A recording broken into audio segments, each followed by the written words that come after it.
Hello बच्चों, तो चलो भैया एक नया टॉपिक जिसका नाम है धातुओं का निष्कर्षण कि किस प्रकार से धातु का निष्कर्षण करा जाएगा वो हम जानने वाले हैं। तो चलो भैया बिना किसी देरी के शुरू करते हैं आज का क्लास।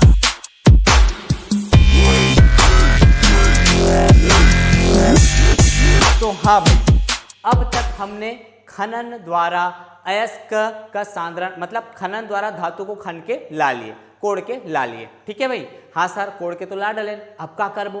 तो भैया पिछला वीडियो में हमने जाना कि अयस्क का सांद्रण क्या होता है। मतलब जो आपने खनन द्वारा खनिज लाया था, अयस्क लाया था, उसमें से जो गंदगी थी, जो धूल मिट्टी कण जो भी था, अशुद्धि था, उसको हमने अलग कर दिया। ठीक, तो वो कहलाता है आपका अयस्क का सांद्रण। अगर आप वो वीडियो नहीं देखे हो तो पहले उसको जाकर देख लेना।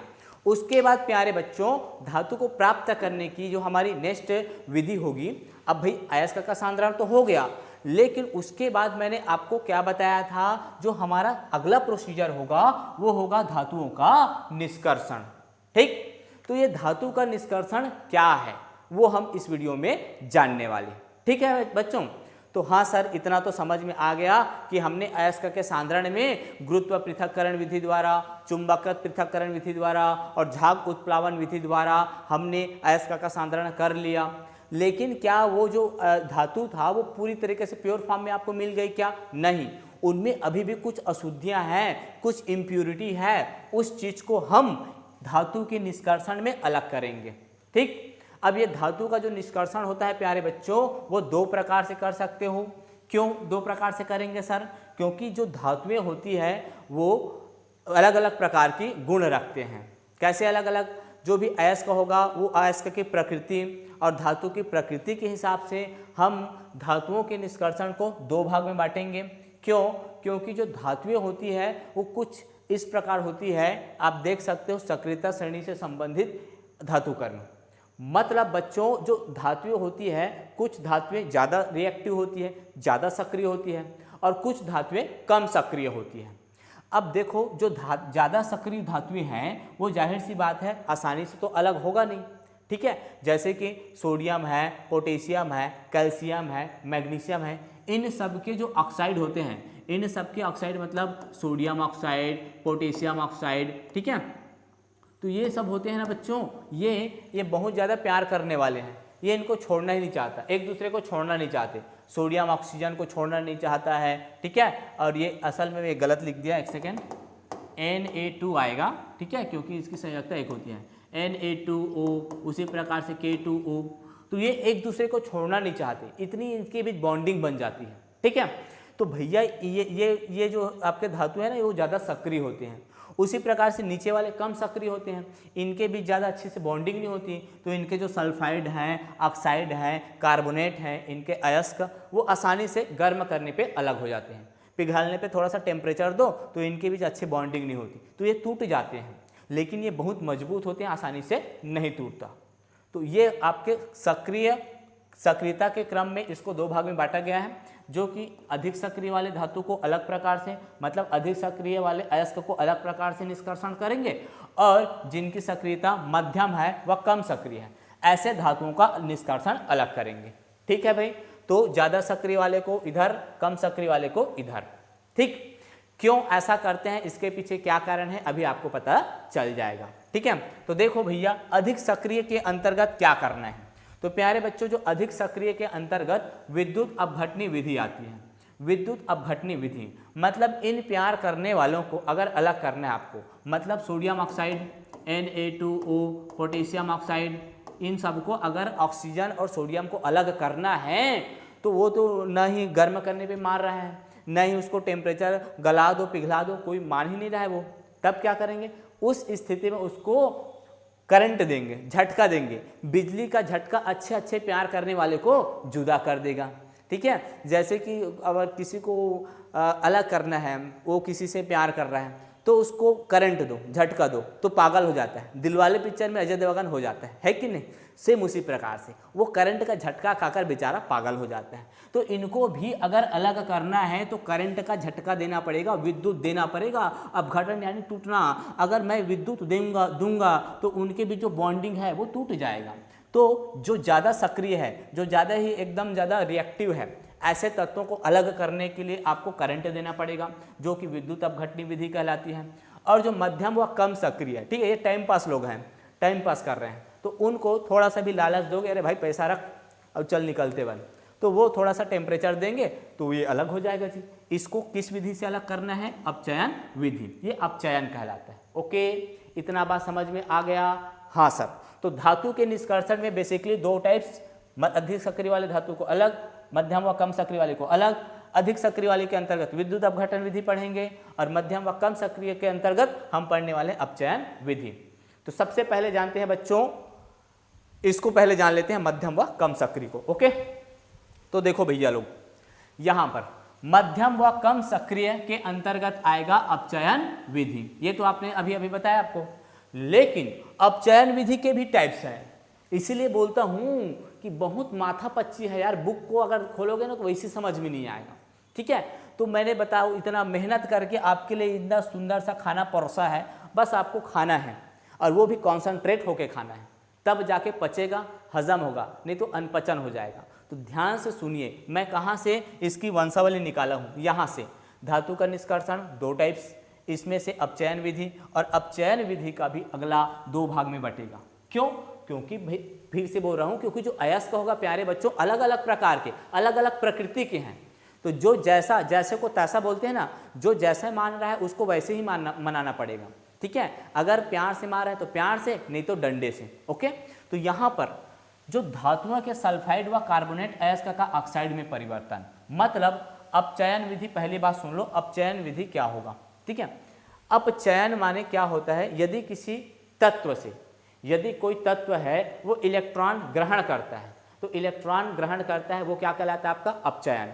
या फिर ऑक्सीजन त्यागता है, वो भी आपका क्या कहलाता है? अपचयन। तो इसको आप इसमें समझ जाओगे तो टेंशन लेने वाली बात नहीं है, बिकॉज आपके साथ कौन है? अजय सर। ओके, तो ध्यान से सुनिए। तो अपचयन विधि को हम दो प्रकार से बांटेंगे बच्चों। कौन कौन से बांटेंगे? तो ऐसे धातु जिनके अंतर्गत सल्फाइड, मतलब ऐसे धातु जिनमें सल्फाइड हो, सल्फर हो, व कार्बोनेट अयस्क CO3। तो सल्फाइड और कार्बोनेट अयस्क का ऑक्साइड में परिवर्तन, मतलब ऐसे अयस्क जिनमें सल्फर और कार्बोनेट, सल्फाइड और कार्बोनेट जुड़े हैं उस धातु के साथ, तो उनको पहले ऑक्साइड में परिवर्तन करना है। उसके बाद अगला स्टेप होगा हमारा, ऑक्साइड में परिवर्तित हो गया, मतलब धातु के जो ऑक्साइड मिलेंगे मेटल के साथ जो ऑक्साइड मिलेगा, फिर लास्ट में इनका अपचयन करके उसको मेटल को अलग करना है और ऑक्सीजन को अलग करना है, तब जाके आपको प्योरेस्ट फॉर्म में क्या मिलेगा? धातु मिलेगा, तब जाके इतना मेटल मिलेगा। ठीक है, तो कितना लंबा चौड़ा प्रोसीजर है। तो हालांकि आपको एक बहुत ज़्यादा टफ लग रहा होगा, लेकिन बहुत ही इजी है, बस आपको बिल्कुल कॉन्सेंट्रेट होकर इसको सुनना है। ओके, तो चलिए सबसे पहला हम जानने वाले हैं धातुओं के सल्फाइड व कार्बोनेट अयस्क का ऑक्साइड में परिवर्तन। पहले वो डायरेक्ट धातु में परिवर्तन नहीं होगा, पहले वो किस में बदलेगा? ऑक्साइड, धातु के ऑक्साइड में बदलेगा बच्चों। ओके, तो ध्यान से सुनिएगा भैया। अरे सर ये फिर आ गया, दो जने कहाँ से आ गया? तो ये भी इंपॉर्टेंट है, ध्यान से समझना। धातुओं को जो अयस्क है, तो अयस्क के ऑक्साइड में परिवर्तन करने के लिए दो विधि होती है बच्चों, मतलब दो नाम दिया गया है। क्यों नाम दिया गया है अभी आपको पता चल जाएगा। ये दो नाम कौन कौन से हैं? एक होगा आपका भर्जन और दूसरा होगा निस्तापन। एक होगा भर्जन और दूसरा होगा निस्तापन।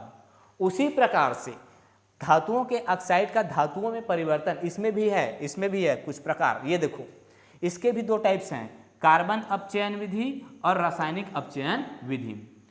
तो इतना सारा अगर आप नोट डाउन कर रहे हैं तो भी ठीक, अदरवाइज मैं इसका स्क्रीनशॉट लेता हूं। तो इसका स्क्रीनशॉट आपको ऐप के नीचे फोल्डर बना है, मतलब फास्टैग ऐप में अगर आप देख रहे हो तो नीचे में फोल्डर है, वहां जाकर इसका आप स्क्रीनशॉट PDF देख सकते हो, डाउनलोड कर सकते हो। ओके, तो यहाँ पर देखिए धातुओं के ऑक्साइड का धातुओं में परिवर्तन की भी दो विधि है, एक है कार्बन अपचयन विधि और दूसरा रासायनिक अपचयन विधि। तो आप यहाँ पर एक बार ओवरऑल देख लो, उसके बाद मैं फर्स्ट आपको समझाने वाला हूँ इसको, जिसमें फिर से भर्जन क्या होगा वो जानेंगे और निस्तापन क्या होगा वो जानेंगे। ओके, तो देखो भैया यहाँ पे ध्यान से सुनिए। पहला पॉइंट अब चयन विधि का, जब धातुओं के सल्फाइड व कार्बोनेट अयस्क का ऑक्साइड में परिवर्तन होता है, ऑक्साइड में वो चेंज होगा, कैसे होगा? तो पहला हम भर्जन विधि के द्वारा समझते हैं। भर्जन विधि क्या है सर? तो भर्जन यानी क्या है सर? तो ध्यान से सुनिए, कॉन्संट्रेट होकर सुनिए। भर्जन, जब सांद्रित सल्फाइड अयस्क को, जब सांद्रित सल्फाइड अयस्क, सल्फाइड अयस्क माने बच्चों इस अयस्क में सल्फर है, इस कारण से उसको हम क्या बोलेंगे? सल्फाइड अयस्क। हमने अयस्क के अलग अलग प्रकार देखे, ऑक्साइड अयस्क, सल्फाइड अयस्क, कार्बोनेट अयस्क।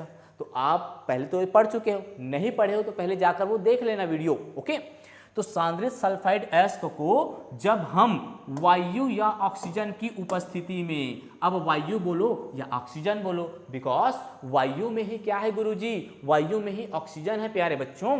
तो वायु या ऑक्सीजन की उपस्थिति में उसके गलनांक से कम ताप तक, उनके गलनांक, सर रुको, ये गलनांक क्या है?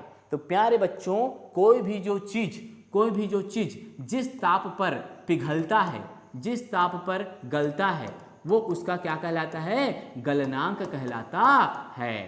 मान लीजिए ये पेन मान लीजिए 150 डिग्री सेल्सियस पे पिघल रहा है।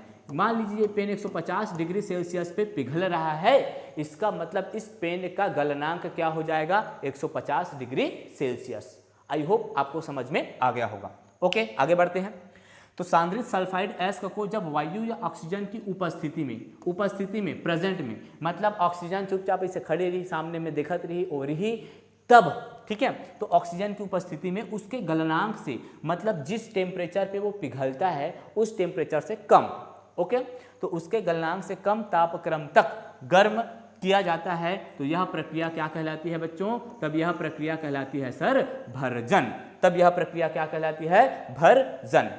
अब यहाँ पे उसके गलनांक से कब तापक्रम तक क्यों गर्म कर रहे हैं? अरे भैया गलनांक से ज़्यादा टेम्परेचर पे अगर ओला गर्म कर देंगे तब तो पूरा पिघल जाएगी, धातु ही कहाँ मिलेगा? धातु के ऑक्साइड ही कहाँ मिलेगा? तो इस कारण से हमको इतना टेम्परेचर देना है अयस्क को कि अयस्क के गलनांक से कम टेम्परेचर देना है ताकि वो पूरा मत पिघले। ओके, जो अशुद्धि है वही पिघले और ऑक्साइड में बदल जाए। तो देखो भैया, तो ऑक्सीजन की उपस्थिति में यदि हम टेम्परेचर देते हैं तो वो भर्जन कहलाएगा, और जब ऑक्सीजन की अनुपस्थिति में देंगे तब वो आगे बढ़ेंगे। ठीक है, तो देखो, तो भर्जन समझ में आ गया? हाँ सर। अब देखो यहाँ पर जिंक सल्फाइड है ZnS, तो यहाँ पे बोला गया ना धातुओं के सल्फाइड व कार्बोनेट अयस्क का ऑक्साइड में परिवर्तन। तो देखो जिंक सल्फाइड, जिंक एक धातु है और ये सल्फर है, तो धातु और सल्फर आपस में मिले हैं तो ये कौन सा अयस्क है? एक सल्फाइड अयस्क है। तो देखो जब जिंक सल्फाइड ऑक्सीजन की उपस्थिति, मतलब किसके साथ क्रिया कराऊंगा? ऑक्सीजन के साथ ही क्रिया कराऊंगा ना, तो ऑक्सीजन के साथ क्रिया कर रहा है। तो प्यारे बच्चों ये किस में बदल रहा है? जिंक ऑक्साइड में बदल रहा है। किस में बदल रहा है? जिंक ऑक्साइड, जिंक ऑक्साइड में बदल गया। ठीक, जिंक ऑक्साइड में बदला और क्या बना? सल्फर डाइऑक्साइड SO2 बनकर वाष्प बन के क्या हो गया? उड़ गया। क्योंकि हमने इसको क्या करा? क्योंकि हमने इसको करा सी गर्म करा। क्या किया? गर्म किया सर। तो गर्म करे कितना? कम टेम्परेचर पे गर्म करे भैया, इसके गलनांक से कम टेम्परेचर पे। तो जैसे ही मैंने इसको गर्म किया ना, तो जो धातु के ऑक्साइड मिले, ये आपके धातु के ऑक्साइड है, और सल्फर डाइऑक्साइड वाष्प बन के उड़ गया। ठीक, आई होप आपको ये रिएक्शन समझ में आ गया। सर लेकिन ये रिएक्शन मेरे को असंतुलित लग रहा है। हाँ, वेरी गुड, असंतुलित है तो क्या होगा? संतुलित कर देते हैं। हमारा उद्देश्य वैसे यहाँ पे संतुलित करना नहीं था, हमारा फोकस ये था कि जो धातु के जो सल्फाइड है, अयस्क हैं, उनका वायु की उपस्थिति में गर्म करे तो ये बना। लेकिन अगर आपको नहीं आता समीकरण संतुलित करना तो उसका मैं अलग से लेक्चर वीडियो बनाऊंगा जिसमें बहुत ही बेसिक तौर पे आपको समझाऊंगा। फिर भी यहाँ पे जल्दबाजी में ऐसे देख लेते हैं। एक नज़र देखो, यहाँ पे ऑक्सीजन कितने हैं भैया? इधर वाले गिन लो तो 2 और 1 3। सर इधर 3 है, इधर कितने ऑक्सीजन है? 2। तो बच्चों इधर 2 इधर 3, तो कुछ नहीं, इसके सामने में 3 लगा दो। अब इधर ऑक्सीजन कितना हो गया? 3 दूनी 6 हो गया सर, 6 ऑक्सीजन हो गया इधर। तो इधर क्या होगा? तो इधर क्या होगा सर? तो एक काम करते हैं, इधर 2 है ना, तो इसके सामने 2 लिखूं तो 2 दूनी 4, और इसके सामने भी 2 लिखूं, अब 4 और 2 6। सर लेकिन सामने में लिखे तो जिंक का 2 हो गया, तो क्या हो गया, इधर भी लगा दो सामने में 2, अब जिंक 2 हो गया। सर इधर सल्फर 2 है तो इधर भी तो 2 है, सामने में लगाने से जिंक का भी 2, सल्फर का भी 2। अब ये हो गया समीकरण संतुलित। तो आई होप बच्चों आपको भर्जन समझ में आ गया होगा। हाँ सर, यदि अयस्क का सल्फाइड अयस्क का है उसको ऑक्सीजन की उपस्थिति में गर्म करते हैं उसके गलनांक से कम ताप तक, तो जो धातु के जो ऑक्साइड प्राप्त होंगे, तो धातु के जो ऑक्साइड प्राप्त होंगे वो आपका क्या कहलाता है, भर्जन क्रिया कहलाती है। ओके, और सल्फर डाइऑक्साइड वाष्प बन के उड़ जाएगा। तो ये पहला पॉइंट आपको समझ में आ गया बच्चों। हाँ गुरुजी आ गया, आगे बढ़ते हैं। अब देखना, अब यहां पर आगे और प्रोसीजर है। धातुओं के सल्फाइड व कार्बोनेट अयस्क का ऑक्साइड में परिवर्तन का ही सेकंड पॉइंट हम जानने वाले हैं बच्चों, निस्तापन। What is निस्तापन? तो निस्तापन क्या होगा? तो पिछले में भर्जन में हमने जाना ऑक्सीजन की उपस्थिति में उसको गर्म कर रहे थे। इस बार क्या होगा, सांद्रित अयस्क को जब वायु की अनुपस्थिति में, मतलब इस बार आपको बिना ऑक्सीजन के रिएक्शन कराना पड़ेगा। तो वायु की अनुपस्थिति में उसके गलनांक से कम ताप तक गर्म किया जाता है। तो अब यहाँ पे ऐसा क्यों लिखता हूँ त्रिभुज? तो बच्चों इसको डेल बोलते हैं। जहाँ पे गर्म किया जाता है ना, तो गर्म करने का संकेत ये होता है। कहीं पर आपको तीर के ऊपर इस प्रकार से त्रिभुज मिले तो समझ जाना वहाँ पे क्या किया, भट्टी के लगा है भैया, वहाँ पे भट्टी लगा है, गर्म कर रहे हैं। ठीक है, तो देखो कम ताप तक गर्म किया जाता है, तो यह प्रक्रिया क्या कहलाती है, निस्तापन कहलाती है। अच्छा, वेरी गुड। अब आपको समझ में आ गया होगा कि जिनमें ऑक्सीजन की उपस्थिति में जिसको गर्म करेंगे वो भर्जन अभिक्रिया, और जिसमें ऑक्सीजन नहीं रहेगा, हटा दो वायु की अनुपस्थिति, तो जिसमें वायु की अनुपस्थिति में रिएक्शन होगा वो आपका निस्तापन कहलाएगा। कितना सरल है। अब देखो यहाँ पे जिंक कार्बोनेट लिए हैं, ZnCO3 जिंक कार्बोनेट। अब जिंक कार्बोनेट को मैं गर्म कर रहा हूँ इसके गलनांक से कम टेम्परेचर में, तो क्या होगा, इसके गलनांक से कम टेम्परेचर में गर्म करना है भैया। ज़्यादा में करेंगे तो ये राख हो जाएगा, तो गर्म अपने को जिंक ऑक्साइड चाहिए। ठीक है, तो गर्म किया, इतना गर्म करना है कि कार्बन डाइऑक्साइड वाष्प बन के उड़ जाए।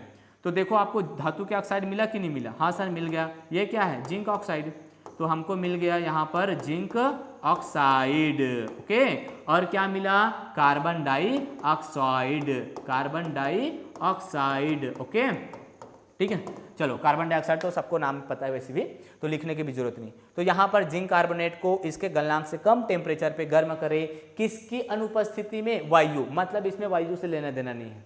ठीक है, वायु की अनुपस्थिति में हम इसको टेम्परेचर दिए, गर्म किए, तब जिंक ऑक्साइड बना और कार्बन डाइऑक्साइड बन के वाष्प बन के उड़ गया। ओके, इतना बात आपको समझ में आ गई। तो यह अभिक्रिया क्या कहलाएगी, निस्तापन अभिक्रिया कहलाती है। अब बच्चों हमारे सामने अब हम लोग क्या क्या बना लिए, हम लोगों ने धातु के जो कार्बोनेट थे, जो धातु के सल्फाइड थे, उसको गर्म करके धातु के ऑक्साइड बना चुके हैं। मतलब हमारे पास धातु के ऑक्साइड यहाँ पर बन गए। ठीक है, यह अभिक्रिया कंप्लीट हुई, यह अभिक्रिया कंप्लीट हो गई यहाँ तक। अब जो धातु के जो ऑक्साइड बने हैं बच्चों, अब ये जो धातु के ऑक्साइड बने हैं, क्योंकि हमको प्राप्त क्या करना है, धातु, तो भैया अभी धातु थोड़ी मिला है, अभी धातु के साथ कौन चिपका हुआ है, ऑक्सीजन। तो हमको प्योर धातु चाहिए, हमको क्या चाहिए, प्योर धातु चाहिए। तो उसके लिए हमारा अगला स्टेप है बच्चों अपचयन विधि। यहाँ पे देख लो, यहाँ पर देखो अपचयन विधि। अच्छा अपचयन विधि पढ़ रहे हैं, तो अपचयन विधि का सेकंड पॉइंट क्या पढ़ेंगे, धातुओं के ऑक्साइड का धातु में परिवर्तन। धातु के जो ऑक्साइड है अब उसमें से ऑक्सीजन को अलग करना है। तो ऑक्सीजन को अलग करने की प्रोसीजर यहाँ पे 2 प्रकार से है बच्चों। यहाँ पे है कार्बन अपचयन विधि और दूसरा है रासायनिक अपचयन विधि। मतलब जो मेटल है, जो धातु है, उसके साथ कौन चिपका है, ये ऑक्सीजन भैया चिपके हुए हैं। तो इस ऑक्सीजन भैया को अलग करना है, मतलब हमको प्योर रूप में मेटल लाना है और प्योर रूप में ऑक्सीजन लाना है। तो इस मेटल के ऑक्साइड, मतलब धातु के जो ऑक्साइड है वहाँ से मेटल को, भाई अपने को मेटल चाहिए, धातु चाहिए, तो धातु को अलग करना है, ऑक्सीजन को अलग करना है। तो इनको अलग अलग करने की 2 विधि है बच्चों, जिनको बोला जाता है, पहला कार्बन अपचयन विधि के द्वारा अलग करेंगे और दूसरा है रासायनिक अपचयन विधि। तो फर्स्ट जानेंगे हम लोग कार्बन अपचयन विधि को। ओके, तो देखो भैया फर्स्ट आ गया कार्बन अपचयन विधि, नाम से पता चल रहा है। पहली बात सुन लो, अपचयन यानी क्या होगा। तो अपचयन माने यदि किसी अभिक्रिया में कोई जो यौगिक है अपने में से ऑक्सीजन निकाल रहा है, अपने में से ऑक्सीजन त्याग रहा है, तो वो अपचयन विधि कहलाती है। ठीक है भाई, हाँ सर समझ गए। लेकिन कार्बन भी तो जुड़ा है सर, तो क्या हो गया, यहाँ पे कार्बन लिए हैं, इस कारण से क्या हो गया आपका कार्बन अपचयन विधि। तो देखो जिंक ऑक्साइड बना था कि नहीं बना था? हाँ सर बना था, अभी पिछला में बताया ना। तो जिंक ऑक्साइड एक धात्विक ऑक्साइड है, देखो ऑक्सीजन जुड़ा है, तो जिंक ऑक्साइड से अब ऑक्सीजन को हटाना है, तो कैसे हटाएंगे? तो दिमाग में फट से बात आ गया, अरे कार्बन भैया को लाओ, तो कार्बन भैया आ गया। अब कार्बन भैया यहाँ पे आया और इस ऑक्सीजन को अपने साथ बहला फुसला के ले जाएगा, ठीक है। तो ये आपका कार्बन अपचयन विधि कहलाएगा जी। तो कार्बन ऑक्सीजन को ले गया रफू चक्कर, अब जिंक स्वतंत्र हो गया। अब जिंक क्या हो गया? स्वतंत्र हो गया, फ्री हो गया। और अपने को कौन चाहिए? केवल जिंक चाहिए, जिंक से मतलब है। तो कार्बन जो है ऑक्सीजन को यहाँ पे बॉन्ड बना लिया इसके साथ, और कार्बन मोनोऑक्साइड बन के उड़ गया, जो कि बहुत ही ज़्यादा जहरीली गैस है। ये बहुत ही ज़्यादा हानिकारक होती है बच्चों, बहुत ही ज़्यादा हानिकारक। ओके, तो कार्बन मोनोऑक्साइड बना के वो वाष्प बन के उड़ जाएगा और हमको प्योर रूप में ये धातु मिल जाएगा, जो कि आपका जिंक है। ये हमको धातु मिल गया। क्लियर? तो इस प्रकार से धातु मिल गया जी, ठीक है। अभी इसका प्यूरिफिकेशन बचा है, ठीक है। फिलहाल के लिए धातु आपको मिल गया। उसके बाद कार्बन अपचयन विधि, तो ये हो गया सर ठीक ठाक है, ठीक है। अब ये आपको प्योर रूप में मिल गया, समझ जाओ, ये जिंक आपको मिल गया और इसमें और कुछ नहीं करना, ठीक है। अब कुछ अड़ियल टाइप के धातु होते हैं जो इस प्रकार से भी नहीं मिलते, उसको हम आगे समझने वाले हैं। तो फिलहाल के लिए यहाँ पे आपको ये विधि आपको समझ में आ गई। कार्बन अपचयन विधि मतलब जो धात्विक ऑक्साइड होंगे उनको कार्बन के साथ रिएक्शन कराना है, जिसके कारण ये ऑक्सीजन कार्बन के साथ रिएक्शन करके कार्बन मोनोऑक्साइड के रूप में उड़ जाएगा और धातु मिल जाएगा, ठीक। अब आगे बढ़ते हैं दूसरी विधि, जो कि है आपकी रासायनिक अपचयन विधि। अब यहाँ पर भी धात्विक ऑक्साइड हैं, ठीक है, लेकिन यहाँ पर सल्फर भी जुड़ा है। तो CuSO4 कॉपर सल्फाइड है, ठीक है।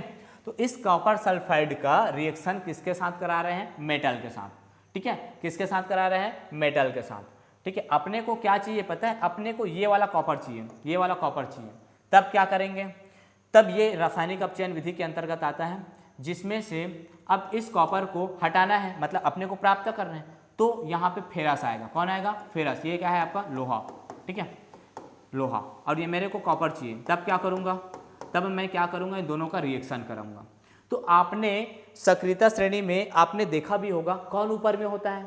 ये लोहा, फेरस, इसकी सक्रियता ज़्यादा है और इसकी सक्रियता कम। ये बबलू है इसके सामने। तो जैसे ही ये इसके पास आया तो इसको लात मार के हटा देगा, इसकी जगह से इसको हटा देगा। तू जा उधर, अजय सा तेरा वेट कर रहे हैं, तुमको बुला रहे हैं। तो ये इसके साथ ये जो फेरस है वो सल्फेट के साथ जुड़कर FeSO4 फेरस सल्फाइड बना लेगा और ये कॉपर यहाँ से निकल जाएगा और इस प्रकार से हमको कॉपर धातु शुद्ध रूप में प्राप्त हो जाएगा भैया, इस प्रकार से। ठीक है बच्चों, तो ये रहा आपके धातु के निष्कर्षण की दो विधि, जिसको मैंने आपको अच्छे से बता दिया है। ठीक है, अब देखिए हमने केवल और केवल कौन सी विधि पढ़ी है? हमने केवल और केवल अपचयन विधि पढ़ी। देखो क्या हुआ यहाँ पर, समझाता हूँ आपको। देखो हमने धातु के निष्कर्षण की केवल ये विधि पढ़ी, मध्यम व कम सक्रिय। अभी केवल आपका ये वाला टॉपिक कंप्लीट हुआ है, मध्यम व कम सक्रिय के अंतर्गत अपचयन विधि। ठीक है, अब हम पढ़ने वाले हैं किसकी? अधिक सक्रिय वाले, मतलब जो धातु ज़्यादा सक्रिय होगा वो तो अब गर्म करने पर या इस प्रकार से क्रिया कराने पर वो अलग नहीं हो रहे हैं। तो उसके लिए क्या करेंगे? उसको हम करंट देंगे। क्या देंगे? करंट, झटका देंगे, तब वो अलग होगा, जिसको हम पढ़ेंगे विद्युत अपघटन विधि में। तो चलो उसको देखो। चलो भैया लोग, हमने जाना मध्यम और कम सक्रिय के अंतर्गत, ये पूरा देख लिए निष्कर्षण। अब देखो ये जो अधिक सक्रिय होगा, मतलब कुछ तत्व ऐसे होंगे जो बहुत ही ज़्यादा रिएक्टिव होंगे, बहुत ही ज़्यादा सक्रिय होंगे। क्यों? क्योंकि वो सक्रियता श्रेणी में ऊपर की ओर आता है भैया, वो ज़्यादा यौगिक रूप में मिलता है, वो किसी दूसरे तत्व को छोड़ना ही नहीं चाहता। जैसे कि सोडियम, पोटेशियम, कैल्शियम, ये देखो ये ऑक्साइड के रूप में मिलेंगे आपको। ठीक है, जैसे कि K2O, कैल्शियम ऑक्साइड। तो ये ऑक्सीजन को छोड़ना ही नहीं चाहेगा। तो जब तक वो ऑक्सीजन को नहीं छोड़ेगा तब तक क्या आप उस धातु को प्योर रूप में, शुद्ध रूप में प्राप्त कर लोगे? नहीं। तो इसको अलग करना पड़ेगा और वो बड़ी मुश्किल है यार, ये तो छोड़ने को तैयार नहीं। तो इन दो प्यार करने वाले को आपको जुदा करना है। तो इनको नहीं गर्म, हम टेम्परेचर देते हैं, गर्म करते हैं तो भी फर्क नहीं पड़ रहा है। ये इनको कितना भी कौन सा भी विधि इस पर लगाओ, ये अलग होने को नाम ही नहीं ले रहा है। तब वैज्ञानिकों ने सोचा क्यों ना इसको करंट दिया जाए, विद्युत दिया जाए। तो इनको हम करंट देंगे, तो करंट देंगे ना तो ये ऑटोमेटिकली अलग हो जाएगा। बड़े बड़े प्यार करने वाले को करंट का झटका जुदा कर दिया है। तो ये होगा आपका करंट। देखो विद्युत अपघटन विधि, मतलब जो ज़्यादा सक्रिय धातु है उनको प्राप्त करने के लिए आपको कौन सी विधि अप्लाई करनी पड़ेगी? विद्युत अपघटन विधि। प्यारे बच्चों, विद्युत यानी करंट और अपघटन यानी टूटना, मतलब जिसको हम लोग करंट देकर तोड़ते हैं वो आपका विद्युत अपघटन विधि होगा।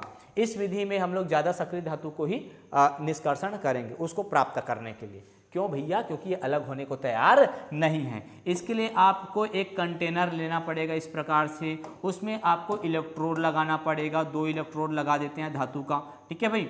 अब ये इलेक्ट्रोड क्या है सर? तो प्यारे बच्चों, धातु के जो छड़ होते हैं, धातु के जो छड़ होते हैं उसको इलेक्ट्रोड बोलते हैं, ठीक है। इलेक्ट्रोड उसी को बोलेंगे धातु के छड़ को। अब ध्यान से देखिए, यहाँ पे आपको जिस धातु का अब देखो, अब मेरे को मान लीजिए सोडियम ऑक्साइड का एस का है, वहाँ से सोडियम को प्राप्त करना है, सोडियम धातु को। तो यहाँ पर मैं यहाँ पर जिसका प्राप्त करना है, जैसे सोडियम ऑक्साइड है तो उसका इलेक्ट्रोड लूँगा, क्योंकि वहीं से तो मेरे को शुद्ध रूप में प्राप्त होगा ना। तो ये मान लीजिए सोडियम ऑक्साइड से बना हुआ ये आपका इलेक्ट्रोड है, ठीक है। एक और इलेक्ट्रोड लूँगा जो प्योर फॉर्म में रहेगा सोडियम की, ठीक है। अब ध्यान से सुनिए, ये इसका डायग्रामेटिक अलग से आगे है, उसमें आपको और अच्छे से बता दूंगा। यहाँ पे बस ऐसे थोड़ा सा देख लो। तो यहाँ पे 2 प्रकार के इलेक्ट्रोड। तो प्यारे बच्चों, इस इलेक्ट्रोड को अपने को जोड़ना है बैटरी से, ठीक है। एक बैटरी लेना है, और आपको पता भी होगा बैटरी में 2 सिरे होते हैं, एक पॉजिटिव वाला और दूसरा नेगेटिव वाला। तो बैटरी का जो पॉजिटिव सिरा जुड़ेगा जिस इलेक्ट्रोड के साथ, तो वो इलेक्ट्रोड आपका क्या कहलाएगा? एनोड। और बैटरी का जो माइनस सिरा जुड़ेगा जिस इलेक्ट्रोड के साथ, वो इलेक्ट्रोड आपका क्या हो जाएगा? कैथोड, ठीक है भाई। चलो सर, यहाँ तक समझ में आ गया। अब आगे बढ़ते हैं। अब मेरे को ये जो आपका है वो किससे मिलके बना है?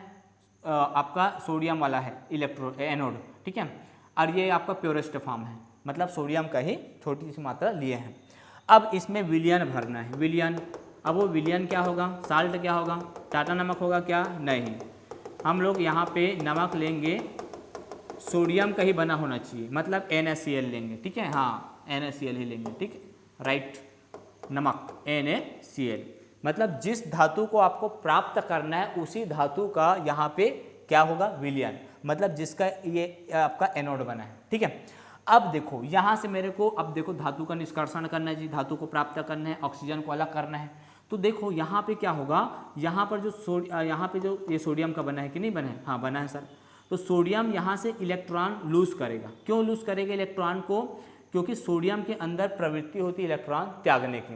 तो प्यारे बच्चों, जब सोडियम जो है अपना 1 इलेक्ट्रॉन त्यागेगा, तो जैसे ही सोडियम 1 इलेक्ट्रॉन त्यागेगा तो उस पर कितना चार्ज आएगा? 1 प्लस चार्ज आ जाएगा। तो सोडियम जो है 1 इलेक्ट्रॉन त्याग रहा है, यहाँ पर सोडियम 1 इलेक्ट्रॉन त्याग रहा है, यहाँ पर पूरे इस एनोड पे इलेक्ट्रॉन का जमावड़ा हो जाएगा। और इस इलेक्ट्रॉन को कौन खींचेगा? ये बैटरी, क्योंकि इधर प्लस चार्ज है तो इलेक्ट्रॉन को इधर खींचेगा, इधर, ठीक है।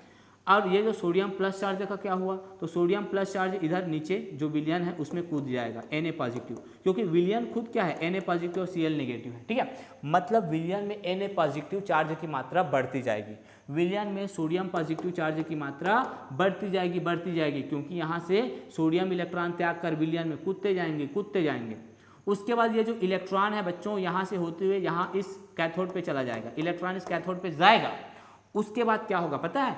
ये जो सोडियम पॉजिटिव चार्ज है वो इस इलेक्ट्रॉन की ओर अट्रैक्ट होंगे। तो सोडियम पॉजिटिव जो चार्ज है वो इस कैथोड की ओर जाएंगे। अब इस कैथोड की ओर जाएंगे, देखो इधर जो सोडियम पॉजिटिव है Na, वो इस कैथोड की ओर जाएंगे इधर इसमें, और जाकर इसमें चिपक जाएंगे, पूरा इसमें चिपक जाएंगे। कौन? सोडियम। तो इस प्रकार से इस कैथोड में आपको सोडियम बहुत सारे मात्रा में मिल जाएगी। तो इस प्रकार से सोडियम को अलग से पृथक कर लिया जाएगा, जिस प्रकार से जो तत्व है जो ज़्यादा सक्रिय है, जो टूटने का नाम नहीं ले रहा था, उनको विद्युत अपघटन विधि द्वारा पृथक कर लिया जाएगा। ओके, आई होप बच्चों आपको आज का ये टॉपिक धातु का निष्कर्षण अच्छे से समझ में आ गया होगा कि किस प्रकार से हम जो धातु होगा उसको प्राप्त करेंगे। ठीक है, अब हमारा एक लास्ट टॉपिक जो एस का सांद्रण तो पढ़ लिए और धातु का निष्कर्षण भी पढ़ लिए। अब हमारा जो लास्ट टॉपिक है वो है धातु का शुद्धिकरण, वो हम पढ़ेंगे नेक्स्ट वीडियो में। ठीक है, तो इस वीडियो में खाली इतना ही, मिलते हैं नेक्स्ट वीडियो में बच्चों, तब तक के लिए बाय बाय।